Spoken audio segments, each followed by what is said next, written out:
Catherine, and I'm joining you today from Frederick Community College in Frederick, Maryland, where we're going to talk about the amazing fruit, the strawberry. I'm joined today by two special guests. With me first, I have Mark. Mark has over 30 years of experience in the restaurant industry and also runs his own farm. In addition to that, Mark teaches here at Frederick Community College. Mark, can you tell us a little bit more about what you do? Yes, so on the farm we raise about 100 different kinds of table crops, including strawberries, organic practices, and here at Frederick Community College I'm really blessed to be part of the team. We teach everything from culinary arts, baking and pastry, bread baking. We have a great hospitality tourism program, and then also business innovation, so very busy.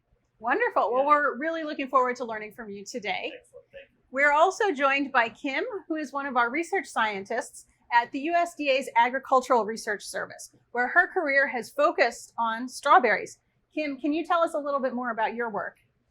Well, I inherited a breeding program that started in 1910 before traffic lights even existed. So I feel like I have received a great legacy, and I have to take very good care of it.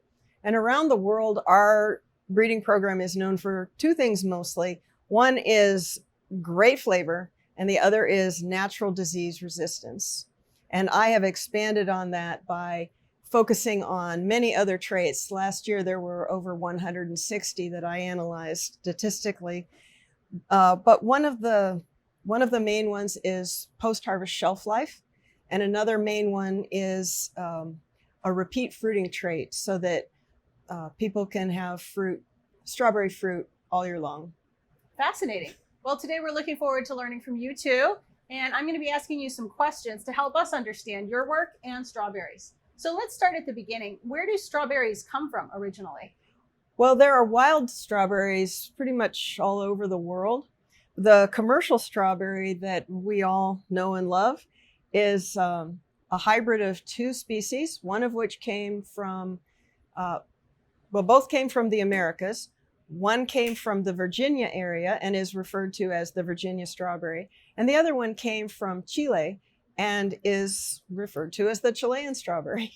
Now, it sounds like each of them contributed something important. Yes, they did. So the Virginia strawberry was known for its bright scarlet color and its sweet, great flavor. And the Chilean strawberry was known for its size. In fact, the French explorer who discovered it claimed that it had fruit the size of a hen's egg. Wow. Well, we're excited to try out some of that flavor you're talking about. Mark, can you tell us a little bit about the dish you're going to be making first today? Right, so the first dish we'll make is a strawberry cobbler, and we'll pair it with a black pepper biscuit. And we do that because black pepper really brings out the sweetness in strawberries. So it's a pairing that when you first say it, a lot of folks are not 100% sure about. But if you keep the ratio just right, it actually really enhances the flavor of the strawberry. And often you won't even notice the black pepper is there. It's just doing its job. Wow. And this is why we need experts like you to tell us these tips and tricks. So how do we get started on this dish? Well, we have a wonderful quantity of local strawberries, and we're going to be adding sugar to that. And the reason we add the sugar initially to the strawberries is sugar is hygroscopic, which means that it actually will attract the water in the strawberries and pull the water out and give us a little bit of a sauce. So strawberries are about 90% water by volume, so they're actually really refreshing on a nice summer day. But in this particular application, they're really good because they're gonna create that strawberry juice at the bottom of our pan here. So now you mentioned what strawberries can provide for us. Kim, can you tell us a little bit more in particular about the nutrition and health benefits of strawberries? A little bit. So Agricultural Research Service has this fantastic nutrition database. So in strawberries, they measure everything out in like 100-gram volumes. So if you have 100 grams of strawberries, they are about, they give you about 97% of your daily requirement for vitamin C. Wow. And a smattering of some minerals. And interestingly, I always thought of oranges as being a really good source of vitamin C, but they only provide 88%. But peppers, that I never thought as a source of vitamin C, provide 156%. Wow. So strawberries have a lot of surprises in store for us. Well, let's talk a little about the strawberries we have here, Mark. What's the next step now that we've added sugar to the recipe? So I also think a great way to bring out the fruit acid sweetness in strawberries is to add a little bit of lemon zest. You could add lemon juice as well if you like. That's another classic pairing. But in this case, all we need is the zest. The zest is more floral coming off of the lemon. We want to make sure we don't go down to the white. The pith can be kind of bitter.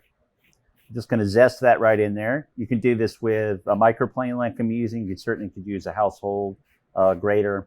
Just have to be a little bit on the careful side. And then, of course, once you're done zesting, even though we won't use it in this recipe as much, you can certainly take the juice of the lemon and squeeze it right into the strawberries as well, or use it for some other application. Wow, that smells amazing already. Thank you. Tell us a little about why you decided on a cobbler for this particular recipe. Is that something strawberries are well suited to? They are well suited to it. You can do a cobbler with any fruit. It's a very easy, the preparation we're doing now will then top with the biscuit, which we made earlier, which is, again, a very simple preparation. Pop it in the oven, 35, 40 minutes later, it's done. If the strawberry season is over and you move into the fall, you want to do this with a stone fruit, peaches, nectarines, plums. All of those will work really well. Keep the same biscuit recipe that we're going to give you, and you can roll with that. The cobbler is really nice just simply because it's contained in a pot. You're not dealing with individual servings and things like that. And it's a gorgeous preparation, very close to most people's heart.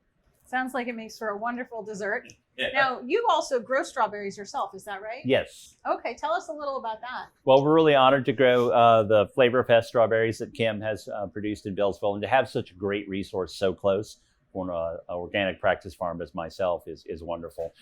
We played around with a lot of different strawberries, and they tend to have some trait that doesn't necessarily jive with what our customers are looking for. The Flavor Fest is a great size, great flavor, holds really well in the sense that we can harvest it a few days before market and it's still good, and just very prolific. So yeah, wonderful addition to our fruit lineup. Well, I'd love to dig into that a little more. Kim, can you tell us a little about why you developed that variety and maybe some of the others you've developed and the characteristics you try to focus on? Sure. Well, we always try to focus on flavor, as you said, and the disease resistance.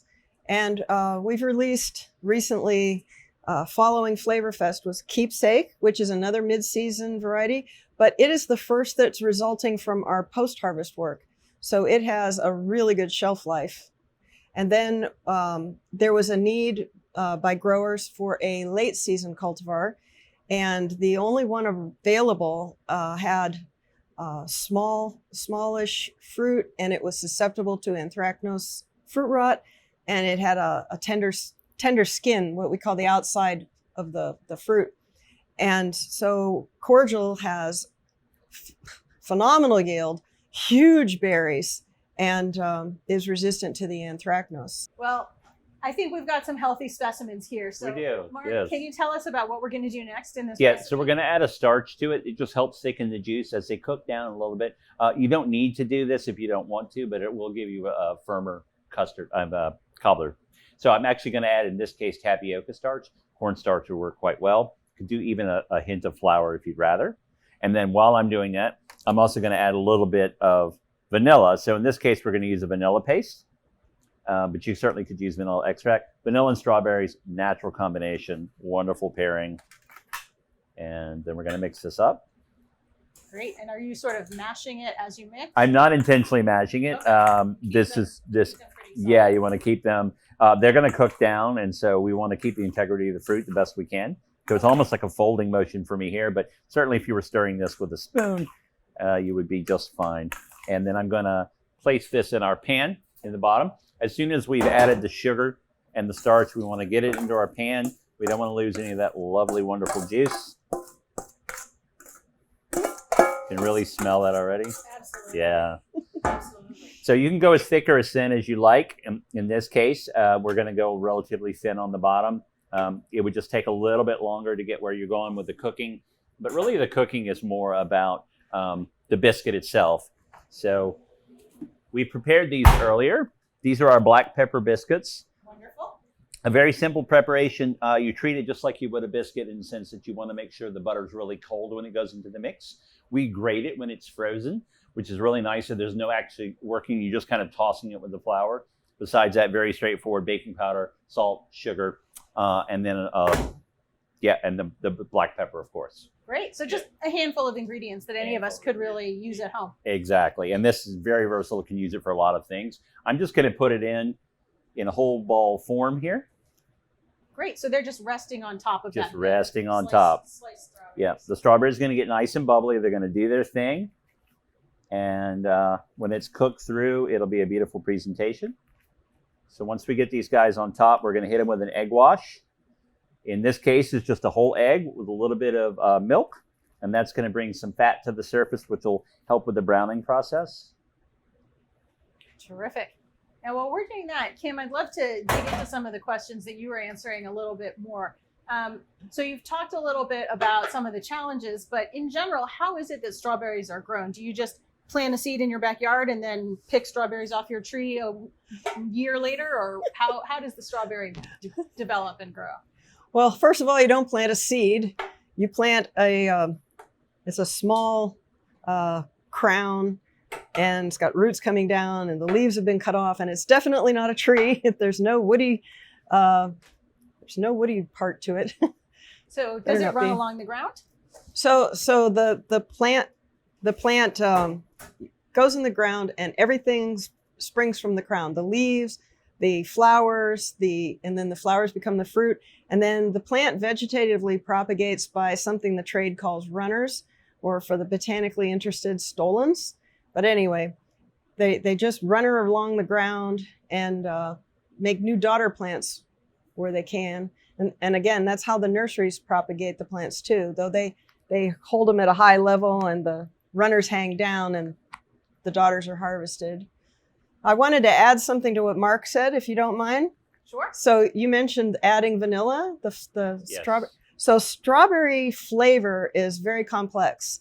You can imagine very easily that there's a sugar component, a sweetness, and then there's an acidity component that we all recognize in our fruits. But strawberries have amazing aromatic properties. So in addition to vanilla, there's my favorite, which is caramel, sugar cookie, cotton candy, burnt sugar, and a whole bunch of others that, I focus on the caramel flavor. One of our cultivars, Early Glow, has that. And the new one that we're releasing that I just got permission to release today also has that flavor. But then there are some other strange flavors. There's bubblegum, which is kind of like a mint. And there's also things like flowers. Strawberries are in the Rosaceae family, which means they're related to roses. And I have walked into a field where the whole field smells like roses or irises or something. Well, that's because I used a particular parent a lot in that field.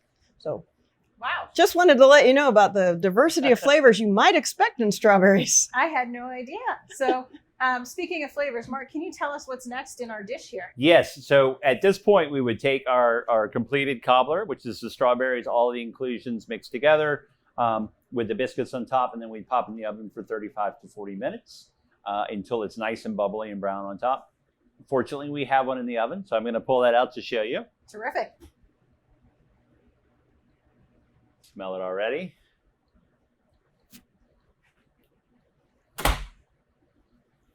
Wow. And there you can see the biscuits are beautifully browned on top. It's nice and bubbly around the sides. It's got that great aroma of strawberries and vanilla.